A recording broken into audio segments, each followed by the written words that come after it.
వీరభద్రేశ్వర గారు సంక్షిప్త మధురంగా సంగ్రహస్థిరంగా ఒక పద్యాన్ని 4 మాటల్ని మనకు అందించవలసిందిగా 10 నిమిషాల్లో సమయం. ఈ సభలో తప్పనిసరిగా ఉండవలసిన వారు అందరికీ శ్రీనివాస్ గారు కూడా, కానీ పెద్దల్ని సాధికారికంగా ఎంతసేపు అయినా మాట్లాడగలిగే వాళ్ళని ఒక సింహాన్ని తీసుకొచ్చి గుహలో బంధించినట్టు అవుతుందని సమయాన్ని దృష్టిలో పెట్టుకొని అసలు స్వామివారికి సమయం ఇస్తే వారికి అపచారం చేయొద్దు, ఇక్కడ వారు ఏం చేయడానికి కారకులైన గృహస్థులకు అన్యాయం కావద్దని కొంతవరకే మనం 9 వరకే సంఖ్య పరిమితమైనాం. వీరభద్రేశ్వర గారిని సంక్షిప్త వివరంగా అలంకరించవలసిందని కోరుతున్నాను.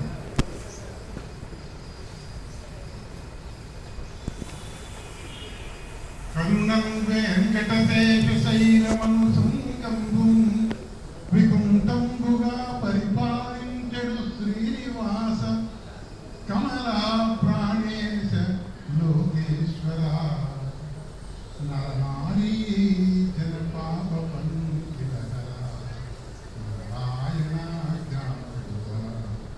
వరద భ్రోహు మాకు దృంపగలే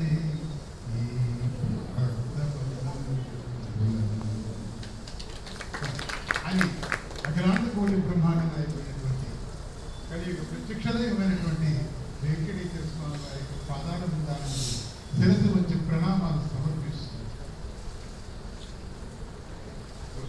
శాస్త్రే శకున కవిత గాన ఫలితో పురాణే మంత్రే వా స్తుతి నటన హాస్యే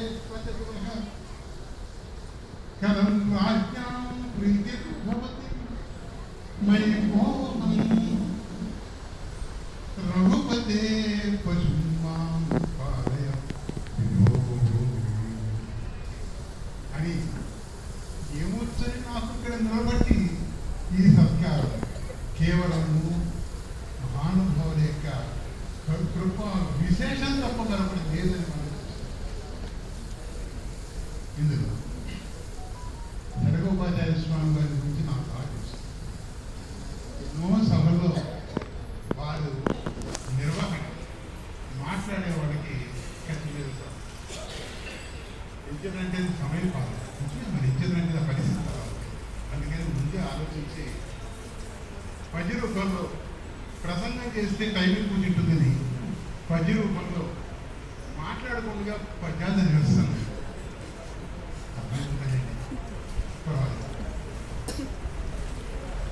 ఆచార్య సేవయే ఆదర్శమనీయం, ఆచార్య సేవయే ఆదర్శమనీయం, తమదు ఆచార్య సేవలో తనిసెనవరు, తల్లి గంటలు బలదైవము లేదని మాతృణమును తీర్చి మసలెనెవరు, అమ్మ కటాక్షమి అవనిపై వర్షింప శ్రీలక్ష్మీ చేయునవరు,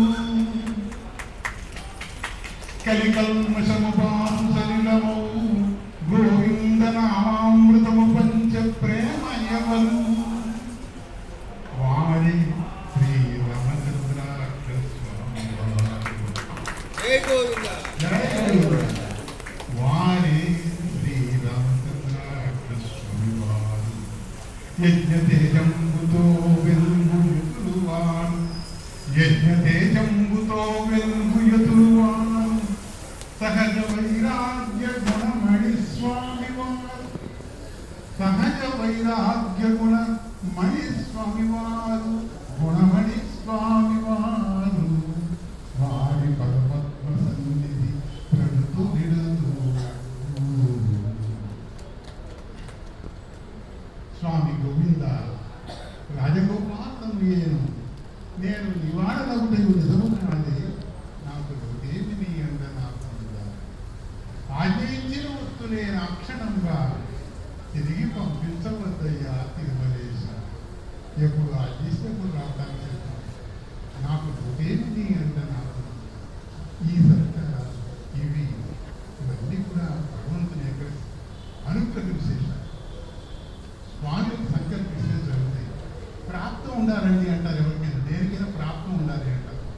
ఏమిటంటే ఆ ప్రాప్తం లేకపోతే ఎదుర్కొన్న ప్రజలకు రాసి పోసినా కూడా ఆ టైంలో కళ్ళు మూసుకుని వెళ్ళిపోతూ ఉంటాడు. ఉన్నట్టయితే అప్పటిదాకా కళ్ళు మూసుకొచ్చినప్పుడు కళ్ళు జరిగి దాన్ని తీసేసి వెళ్ళిపోతూ ఉంటాడు. కానీ ప్రాప్తం అనేటువంటిది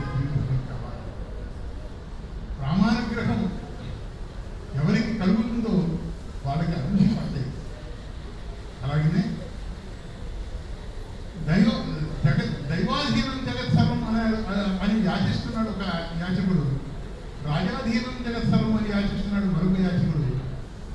ఈ రాజుగారు నా పేరు చెప్పి పడుకుంటున్నాడు కదా అని చెప్పి ఒక గుమ్మడికాయలు మంచి మాణిక్యాలు పెట్టి సత్కారం చేసి సన్మానం చేసి వాడిని ఆదరించాలని చెప్పి దరిద్రం తీర్చాలని వాడిని పిలిచి ఆ గుమ్మడికాయ ఇచ్చారు. వారు కొంచెం దూరం వెళ్ళి అలాగా దైవాధీనం జగత్సర్వం అని అనుకుంటున్నట్టు వాడికి ఎదురు పిలిచి ఏదో పెద్ద పిలిచి మరి ఎదురుస్తున్నాడు అనుకున్నాను. తెరదీసే గుమ్మడికాయ ఇచ్చేదని ఈ గుమ్మడికాయ తీసుకెళ్ళి వాడి ఒళ్ళో వేశాడు. వాడి ఇంటికి తీసుకెళ్ళి చూసుకుని దాంట్లో రత్నాలు ఉండడం చూసి జీవితంలో దరిద్రం తీరిపోయింది. అప్పుడు రాదనుకున్నాడు. తర్వాత తెలిసిన మళ్ళీ ముష్టిపోతు మామూలే. దైవాధీనం జగత్సర్వం అదే గొప్పది. దైవాన్ని నమ్మినటువంటి వాళ్ళకి ఎటువంటి లోటు ఉండదు అన్నదానికి ఒక ప్రత్యక్ష ఉదాహరణగా జీవనాన్ని గడుపుతున్న వాళ్ళలో నేను ఒకడిని. స్వామి వారి యొక్క మంగళాశాసన రఘునాథాచార్య స్వామి వారి యొక్క కరుణాకట ప్రవీక్షణ ప్రసారం కూడా నా మీద ప్రసరించి గోవింద ప్రియ వారి యొక్క ఆశీస్సులు అంది. నేను నిమిత్త మాత్రంగా ఆ గోవింద ప్రియని ఆ రకంగా అక్షర సేవలు ఆశయ చేయించి నన్ను ధన్యుని చేస్తున్నాడు. దానికి ప్రధాన కారణం మా ఆచార్యుల యొక్క మంగళాశాసనాన్ని మనం చేస్తున్నాం. ఇక రఘునాథాచార్య స్వామి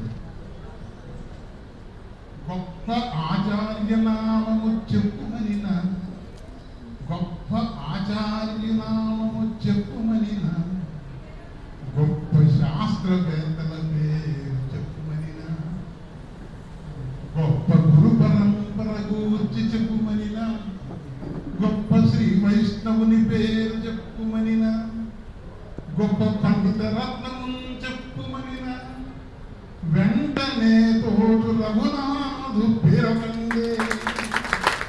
ఈ ఉభయ రాష్ట్రాల్లో ఎవరి దయా అంటే రఘునాథ స్వామి వారి పేరే కనపడుతుంది. వెంటనే తోడు రఘునాథు పేరకండే. సంప్రదాయార్థ సౌభాగ్యసారమైన వేద వేదాంగ విజ్ఞానవేత్తయతుడు శాస్త్ర రత్నాకరుడు కన్న శస్త్రమతడు అతడు రఘునాథ దేశికుండు అతడే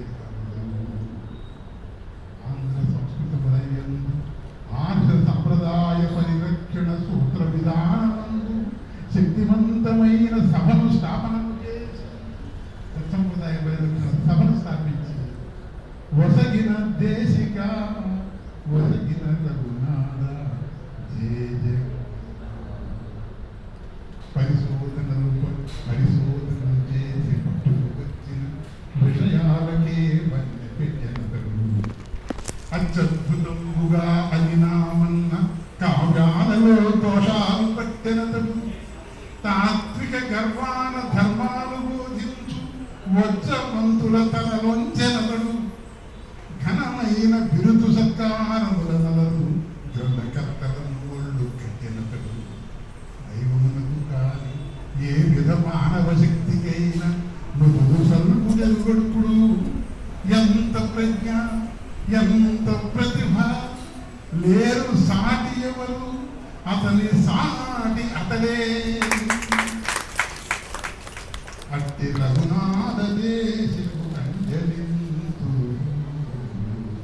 ఒక్క నిమిషం. విద్యను నేర్చి పండితులు విలువలు పెంచ సభాస్థలములను గట్టియలెక్కి పలుకెగల కాలుగా పలుకునెలంత మెచ్చగా.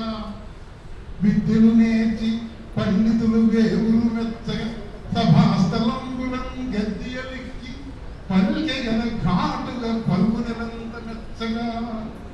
అదిలా దుర్విమర్శలకు ఆరని మంటలు వారి కీర్తికి ముద్దుగా నిలుచు జ్ఞాపికగా మోదముతో గ్రహించు.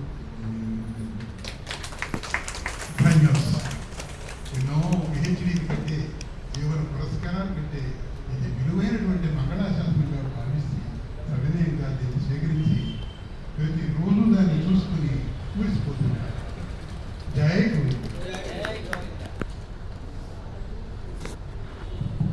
స్వామివారికి ఏం చేసి ఉన్నప్పుడే స్వామివారి తిరుమాళిలో రామచంద్రజీయ స్వామివారికి ఏం చేసి ఉన్నప్పుడు గోవింద ప్రియ గోవింద ప్రియ ఒక ప్రత్యేక సంచికగా కూడా స్వామివారి శ్రీస్థలంతోనే నిర్వహణలో ఆవిష్కరింపబడింది.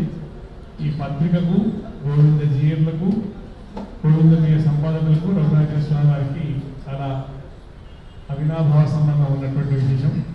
ఈ పద్యాలన్నింటినీ స్వామివారి అన్న అనుమతితో రాబోయే గోవింద ప్రియలో ప్రచురిస్తే ఇంకొంతమంది దూరంగా ఉన్న వాళ్ళు కూడా ఆనందిస్తారు, ఈ సన్నివేశాన్ని గుర్తుపెట్టుకుంటారని వారిని ప్రార్థిస్తూ మన సంస్థ సభ్యుల్లో కొందరితో కొందరికి